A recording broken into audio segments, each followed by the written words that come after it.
Hai semua, Assalamualaikum. Anda bersama Kak Nis di dalam satu lagi sesi memasak menggunakan Thermomix. Resipi kali ini ialah nasi mandi kambing.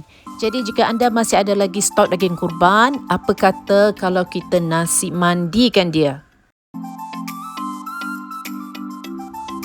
Daging kurban ini beratnya lebih kurang 1 kilo. Kak Nis akan celur rebus seketika untuk buangkan kotoran dan juga baunya. Kuncikan blade cover di dalam mangkuk adunan dan susun ketulan daging di atasnya. Tuangkan secukup air sehingga ke paras maksima, pastikan semua daging terendam. Rebus daging ni antara 12 hingga 15 minit, suhu 100 degree Celsius, reverse speed 1. Dan letakkan si bream basket di atas penutup untuk halang kita terkena sebarang percikan. Air rebusan pertama ini Kak Nis akan buang kerana ia mengandungi kotoran seperti darah, habuk-habuk sebagainya yang melekat di bahagian luar daging. Jadi ini semua kita buang. Untuk langkah seterusnya Kak Nis perlukan mangkuk adunan, jadi daging ni Kak Nis alihkan ke tempat yang lain. Mangkuk adunan Kak Nis bilas sahaja dan letakkan semula di tempatnya. Sekarang kita akan siapkan bahan-bahan untuk stok daging. Kak Nis gunakan 1 ulas bawang besar, 4 ulas bawang putih, 2 helai daun bay. Rempah ratus yang lain, 5 cm kayu manis, 6 biji buah pelaga, 6 kuntum bunga cengkeh, setengah sudu besar biji ketumbar, 1 sudu teh jintan kasar, 1 sudu teh jintan halus, 1 sudu teh lada hitam biji, suku sudu teh serbuk pewarna saffron dan 1 cube daging. Sedikit minyak zaitun dan minyak sapi untuk menumis. Bawang besar, bawang putih masukkan ke dalam mangkuk adunan. Cincang kasar 5 saat speed 5. Seperti biasa gunakan spatula, kaup turunkan bahan-bahan ke dasar mangkuk adunan. Masukkan dalam 30 gram minyak zaitun dan sedikit minyak sapi dalam setengah sudu makan. Dengan measuring cup di atas penutup, kita tumis bahan-bahan ini selama 5 minit, suhu 120 degree Celsius, speed 1 hingga 2. Sebentar saja menumis sehingga naik bau dan sekarang kita masukkan daun bay, koyak-koyakkan. Dan masukkan ke semua rempah ratus yang telah kita siapkan tadi.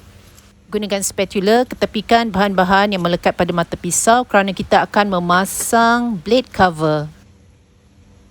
Masukkan daging-daging tadi, susun atas blade cover.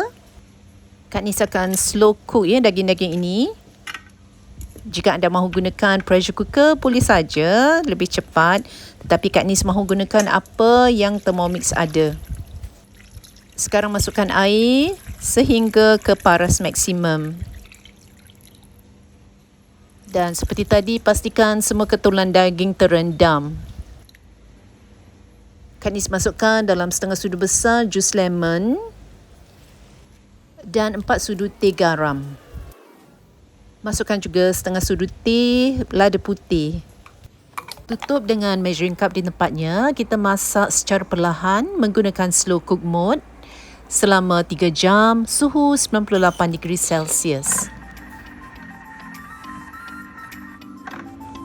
Selepas 3 jam, daging sudah pun empuk dan stok daging sudah pun siap. Kita akan gunakan stok daging ini untuk memasak nasi mandi kita. Sebelum itu, Kak Nis saring dahulu stok ini. Tujuannya adalah supaya mudah untuk Kak Nis buang lemak-lemak yang terapung di atasnya. Lebih baik kalau dapat simpan stok ini di dalam peti sejuk, lemak akan membeku dan lebih mudah untuk kita membuangnya. Sekarang Kak Nis akan menyukat stok daging untuk memasak nasi. Kak Nis akan memasak 2 cawan beras basmati. Jadi untuk 2 cawan beras, Kak Nis akan gunakan 3 cawan campur 2/3 cawan air.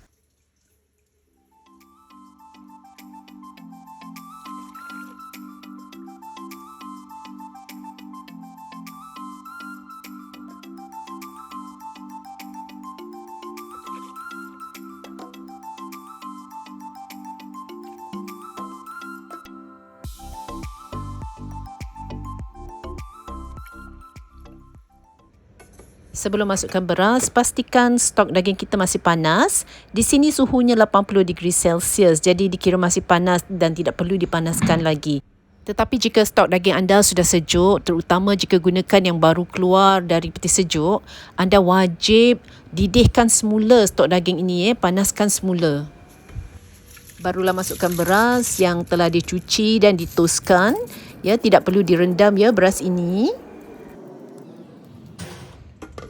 Tutup mangkuk adunan dengan measuring cup di tempatnya dan kita mulakan memasak nasi menggunakan mode rice cooker. Lebihan stok daging Kak Nis alihkan ke dalam mangkuk hidangan.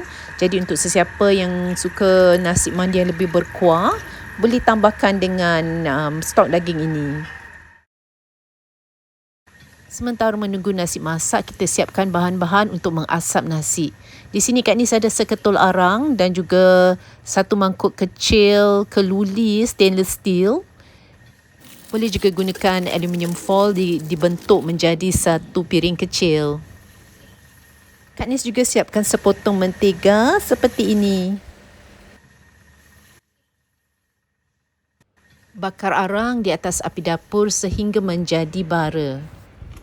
Sebaik saja nasi kita masak, letakkan piring tadi di atas nasi, diikuti dengan bara api. Letakkan potongan mentega di atas bara, asap akan keluar dengan banyaknya. Jadi cepat-cepat kita tutup mangkuk adunan dan letakkan varuma dish yang berisi daging di atasnya. Kak Nis gunakan timer Thermomix untuk set masa selama 20 minit mengasap nasi dan daging ni. Proses mengasap sudah pun selesai dan sekarang kita boleh alihkan nasi dan daging ini ke atas pinggan hidangan.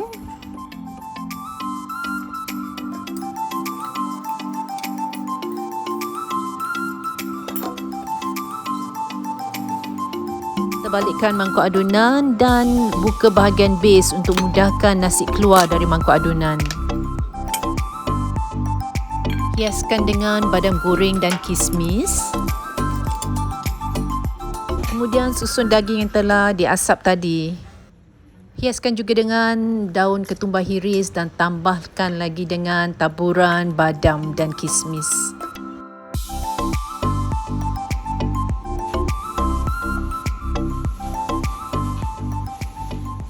Mudah saja membuat sos untuk nasi mandi ini.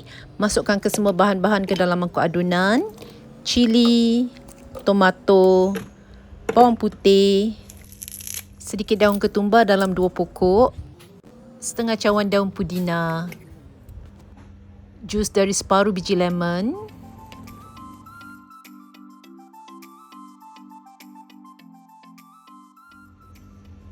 dan 1 sudu teh garam.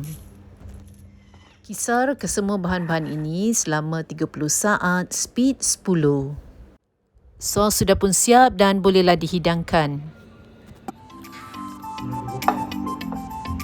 Hidangkan juga dengan salad. Resipinya ada Kak Nis berikan. Dan apa lagi, selamat menjamu selera.